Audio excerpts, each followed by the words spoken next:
అందరికీ హాయ్ అండి. Welcome back to my channel. ఈరోజు భారతదేశంలో వ్యవసాయ రంగం ఎలా ఉంది? దాని వాటా ఏంటి? జాతీయ ఆదాయంలో వ్యవసాయ రంగం యొక్క పాత్ర ఏంటో చూద్దాం. ఇది చాలా ఇంపార్టెంట్ టాపిక్. దీన్నేంటో చూసేద్దాం. వ్యవసాయమే భారత జీవన విధానం. సేద్యమే దేశ ఆర్థిక వ్యవస్థకు వెన్నెముక. ఇప్పటికీ సగానికి పైగా జనాభాకు ఆదాయ, ఉపాధి వనరులను ఈ రంగమే అందిస్తుంది. ఆహార భద్రతకు, గ్రామీణాభివృద్ధికి కీలకమైన ప్రాథమిక రంగం స్వరూపం, ప్రాధాన్యంపై ఈ కాంపిటీటివ్ ఫీల్డ్‌లో చాలా తెలుసుకోవాలి. చాలా ఇంపార్టెంట్. సో, స్వాతంత్ర్యానికి పూర్వం వలస విధానములతో అన్ని విధాలుగా దెబ్బతిన్న సాగు రంగం ఈ వ్యవసాయ రంగం.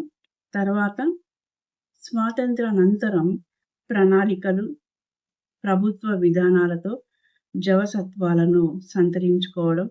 ఈ పరిణామ క్రమంలో పంటల తీరులో వచ్చిన మార్పులు, ప్రభావితం చేసిన అంశాలు, సంబంధిత గణాంకాలు, ఈ లెక్కల గురించి చూద్దాం. భారతదేశంలో వ్యవసాయ రంగం ఆంగ్లేయులు, ఇంగ్లీష్ వాళ్ళు రాకముందు భారతదేశంలో వ్యవసాయం పరిశ్రమల మధ్య సమతౌల్యం ఉండేది. బ్రిటిష్ పాలనలో అవలంబించిన విధానాల వల్ల గ్రామీణ చేతి వృత్తులు, కుటీర పరిశ్రమలు క్షీణించాయి. వ్యవసాయం అభివృద్ధి జరగలేదు. వ్యవసాయదారుడికి జీవనాధార ఆదాయం మాత్రమే మిగిలేది. ఫలితంగా స్వాతంత్ర్యానికి ముందు వ్యవసాయం జీవనాధార ఉపాధిగానే ఉండేది. ఆ తర్వాత పంచవర్ష ప్రణాళికలు, ముఖ్యంగా హరిత విప్లవం వల్ల కొంతమంది వ్యవసాయదారులు వాణిజ్య ప్రాతిపదికన వ్యవసాయం చేపట్టారు.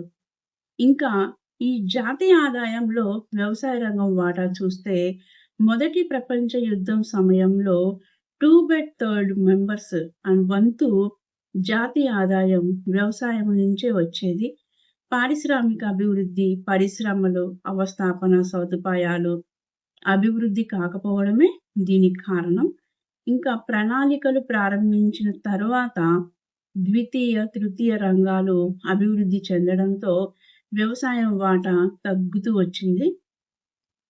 1950-51లో జీడీపీలో వ్యవసాయ రంగం వాటా 53.1% ఉండగా 1980-81 నాటికి 36%, 1990-91 నాటికి 29.8%కి తగ్గింది.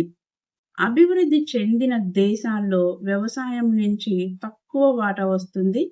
ఫర్ ఎగ్జాంపుల్ అమెరికా, ఇంగ్లాండ్ లాంటి దేశాల్లో జీడీపీలో వ్యవసాయం వాటా జస్ట్ 2% మాత్రమే. ఇంకా ఉపాధి కల్పన ఎలా ఉంది? 1950-51లో మొత్తం ఉపాధిలో వ్యవసాయంపై ఆధారపడిన వారు 72%, అంటే 3/4 మంది ఉన్నారన్నమాట. అంటే నలుగురిలో ముగ్గురు వ్యవసాయం మీద ఉండేవాళ్ళు. ఇంకా 2011 జనాభా లెక్కల ప్రకారం 54.6% వ్యవసాయంపై ఆధారపడ్డారు.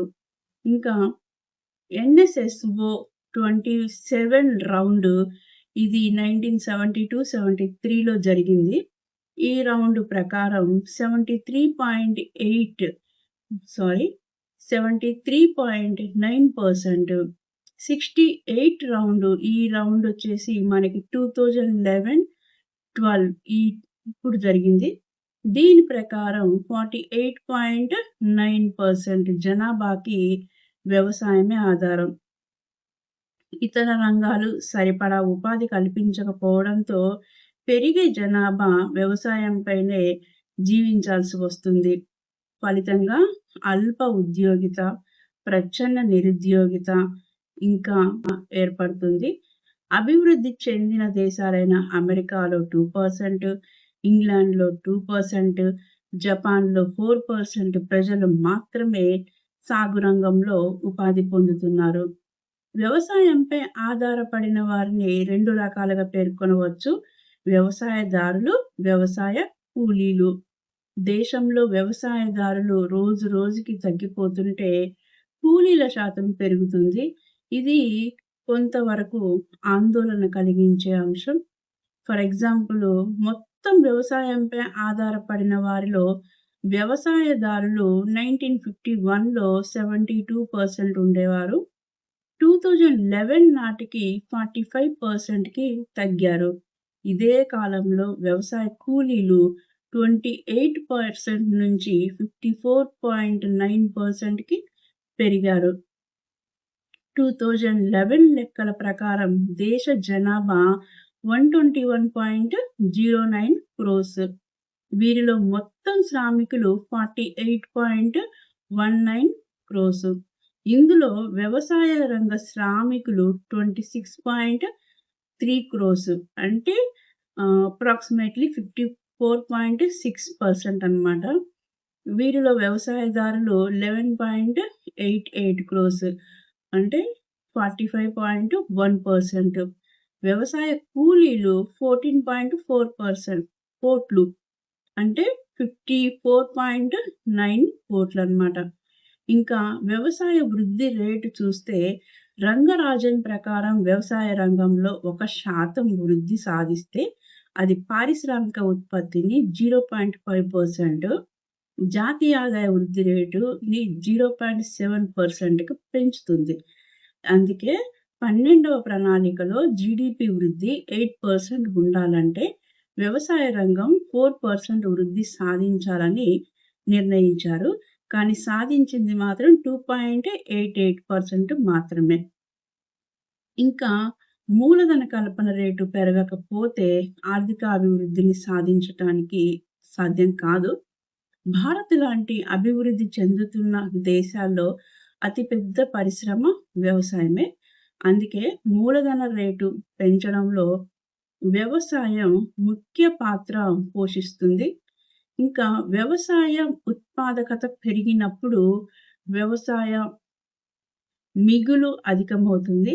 ప్రస్తుత ధరల్లో దేశ స్థూల మూలధన కల్పనలో వ్యవసాయ అనుబంధ రంగాల వాటా 8.0%కి పెరిగింది. ఇంకా ఆహార ధాన్యాల పాత్ర చూస్తే భారత్ లాంటి అధిక జనాభా దేశాల్లో ఆహార ధాన్యాల డిమాండ్ రోజు రోజుకి పెరుగుతుంది. తలసరి ఆదాయం అధికమైన కొద్దీ ఆహారానికి డిమాండ్ అంతకంటే ఎక్కువగా పెరుగుతుంది. ఆదాయ డిమాండ్ వ్యాకోచత్వం ఆహారానికి అధికంగా ఉంటుంది. అలాగే పెరిగే జనాభాకు అవసరమైన ఆహార ధాన్యాలు సరఫరా చేయాలి. లేకపోతే భారీ మొత్తంలో ఆహార ధాన్యాలు దిగుమతి చేసుకోవాల్సి వస్తుంది. 2023-24లో ఆహార ధాన్యాల ఉత్పత్తి 332.0 మిలియన్ టన్నులు. ఇప్పుడు ఇంకా పెరిగింది. పారిశ్రామిక అభివృద్ధి చూస్తే జాతీయ ప్రాధాన్యం ఉన్న కొన్ని పరిశ్రమలకు వ్యవసాయ రంగమే ముడి పదార్థాలను అందిస్తుంది. ఫర్ ఎగ్జాంపుల్ వస్త్ర, జనపనార పరిశ్రమ, పంచదార, వనస్పతి ఈ పరిశ్రమలు. చాలా చిన్న పరిశ్రమలకు వ్యవసాయమే ఆధారం. ఫర్ ఎగ్జాంపుల్ చేనేత, రైస్, ఆయిల్ మిల్స్ మొదలైనవి. ఈ రగ్నార్నక్స్ ప్రకారం గ్రామాల్లో పేదలు ఎక్కువగా ఉండటం వల్ల పారిశ్రామిక ఉత్పత్తులకు డిమాండ్ కల్పించలేకపోతున్నారు. ఇంకా అంతర్జాతీయ వ్యాపారంలో భారతదేశ వ్యవసాయ రంగం ఎలా ఉందంటే దేశ ఎగుమతుల ఆదాయంలో చాలా కాలం పాటు వస్త్రాలు, జనపనార, తేయాకు కలిపి 50% అందించేవి. వీటితో పాటు జీడిపప్పు, పొగాకు, కాఫీ, వనస్పతి నూనెలు, పంచదార కూడా తర్వాతి కాలంలో దిగుమతయ్యాయి. దీనివల్ల ఎగుమతుల్లో కూడా 70% వరకు వ్యవసాయం పైన ఆధారపడాల్సి వచ్చేది. ఇది వెనుకబాటుతనాన్ని సూచిస్తుంది. అయితే అభివృద్ధి జరిగే ఉత్పత్తిలో వైవిధ్యం రావడం వల్ల వ్యవసాయ ఎగుమతులు తగ్గుతున్నాయి. ఫర్ ఎగ్జాంపుల్ మొత్తం ఎగుమతుల్లో వ్యవసాయ ఎగుమతులు 1961లో 44% ఉంటే 22-23 నాటికి 11.94%కి తగ్గాయి. విదేశీ మారక ద్రవ్య మార్జనకు వ్యవసాయ ఉత్పత్తుల ఎగుమతులు కీలకమవుతున్నాయి. భారత ఉత్పత్తులు ఎక్కువగా అమెరికా, సౌదీ అరేబియాకి వెళ్తున్నాయి. అలాగే దిగుమతుల్లో వ్యవసాయ ఉత్పత్తుల వాటా 5.07%. ఇంకా ఆర్థిక ప్రణాళికల్లో వ్యవసాయ రంగం పాత్ర చూస్తే, ప్రణాళికల రూపకల్పనలో కూడా వ్యవసాయం ముఖ్య పాత్ర పోషిస్తుంది. ఫర్ ఎగ్జాంపుల్ మొదటి ప్రణాళికలో వ్యవసాయ రంగంపై 31% నిధులు కేటాయించగా, 12వ ప్రణాళిక నాటికి 17.2%కి తగ్గింది. పైగా 12వ ప్రణాళిక లక్ష్యాన్ని సాధించాలంటే వ్యవసాయ రంగం అంతకంటే ముందు 4% వృద్ధి సాధించాలి. ఇంకా పేదరికంలో ఈ వ్యవసాయ రంగం పాత్ర ఏంటంటే, బ్రిక్స్ దేశాల నివేదిక ప్రకారం వ్యవసాయ రంగంలో 1% వృద్ధి సాధిస్తే కనీసం 2-3 రెట్లు ఎక్కువ సమర్థంగా పేదరికాన్ని తగ్గించవచ్చు. ఇంకా దేశంలో రవాణా, బ్యాంకింగ్ రంగాల అభివృద్ధి, పశు సంపద ప్రగతి, బడ్జెట్ల రూపకల్పనకు వ్యవసాయం దోహదపడుతుంది. ఇంకా ప్రపంచంలో పాలు, పప్పుధాన్యాలు, జనపనార ఉత్పత్తుల్లో భారత్ ప్రథమ స్థానంలో ఉంది. వరి, గోధుమ, పండ్లు, కూరగాయలు, చెరకు, వేరుశెనగ, పత్తి ఉత్పత్తుల్లో రెండో స్థానంలో ఉంది. భారత ఆర్థిక వ్యవస్థకు వ్యవసాయ రంగమే వెన్నెముక. నేటికి భారత ఆర్థిక వ్యవస్థను వ్యవసాయ ఆర్థిక వ్యవస్థగానే పిలుస్తారు. దేశానికి ఆహార భద్రత అందించేది కూడా వ్యవసాయమే. 2015-16 జాతీయ ఉద్యానవనాల బోర్డు గణాంకాల ప్రకారం పండ్లు, కూరగాయల ఉత్పత్తిలో భారత్ ప్రపంచంలో రెండవ స్థానంలో, అరటి, మామిడి, నిమ్మ, బొప్పాయి ఉత్పత్తుల్లో మొదటి స్థానంలో ఉంది. ఇంకా పంటల తీరుకొస్తే, నిర్దిష్ట కాలంలో వివిధ పంటల కింద ఉన్న భూమి అనుపాతాన్ని, అందులోని మార్పులను పంటల తీరు తెలియజేస్తుంది. భారతదేశంలో పంటల తీరును సహజ కారకాలు, ఆర్థిక కారకాలు, సాంకేతిక కారకాలు, ప్రభుత్వ విధానాలు ప్రభావితం చేస్తాయి. ఫస్ట్ మొత్తం పంట విస్తీర్ణంలో ఆహార పంటలు అంటే కాయధాన్యాలు, చిరుధాన్యాలు, పప్పుధాన్యాలు, పండ్లు 3/4 వంతు ఉన్నాయి. ఫర్ ఎగ్జాంపుల్ 1950-51లో ఆహార ధాన్యాల్లో కాయధాన్యాల విస్తీర్ణం కింద ఉన్న వాటా 80.4%. ఈ వాటా 2021-22 నాటికి 76%కి తగ్గింది. పప్పు ధాన్యాల వాటా 20% నుంచి 24%కి పెరిగింది. ఇంకా ఆహార ధాన్యాల్లో ప్రధాన పంట వరి. 1950-51లో ఆహార ధాన్యాల విస్తీర్ణంలో వరి 31.6% ఉండగా, అది 36%కి ఇంకా పెరిగింది. అంటే ఆహార ధాన్యాల విస్తీర్ణంలో 1/3 వంతు కంటే ఎక్కువ ఉందన్నమాట. ఇంకా ఆహార ధాన్యాల్లో రెండో ప్రాధాన్య పంట గోధుమ. 1950-51లో ఆహార ధాన్యాల విస్తీర్ణంలో గోధుమ 10% ఉండేది. అది ఇప్పుడు 37%కి పైగా పెరిగింది. అంటే సుమారు 1/3 వంతుకు చేరింది. ముఖ్యంగా పంజాబ్, హర్యానా, ఉత్తరప్రదేశ్, బీహార్ ఇది ఎక్కువగా ఉంది. ఈ విస్తీర్ణానికి కారణం సాంకేతిక పరిజ్ఞానం, మద్దతు ధర, మార్కెట్ అవస్థాపన. ఇంకా ముతక ధాన్యాల సాగు విస్తీర్ణం తగ్గిపోయింది. జొన్న, సజ్జలు, మొక్కజొన్న మొదలైన పంటల వాటా 50-51లో 28.6% ఉంటే, అది 17% కన్నా తక్కువకి పడిపోయింది.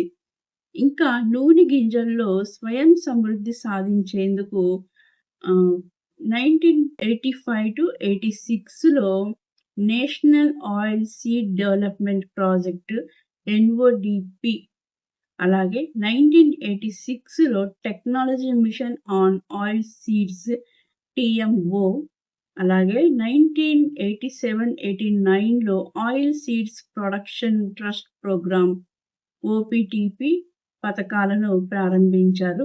వీటి వల్ల నూనె గింజల సాగు విస్తీర్ణం 2021-22 నాటికి 29.2 మిలియన్ హెక్టార్లకు చేరింది. ఇంకా వాణిజ్య పంటల సేద్య విస్తీర్ణం కూడా పెరుగుతుంది. ఫర్ ఎగ్జాంపుల్ చెరకు పంట 1950-51లో 1.7 మిలియన్ హెక్టార్స్ ఉంటే అది 5.1 మిలియన్ హెక్టార్స్‌కి పైగా ఇప్పుడు పెరిగింది. ఓకే అండి. ఈ వ్యవసాయ రంగం పాత్ర, వ్యవసాయ రంగం వాటా ఇవన్నీ విన్నారు కదా! వీటిని ప్రాక్టీస్ చేయండి. నెక్స్ట్ టాపిక్‌తో మళ్ళీ కలుద్దాం. Thank you for watching.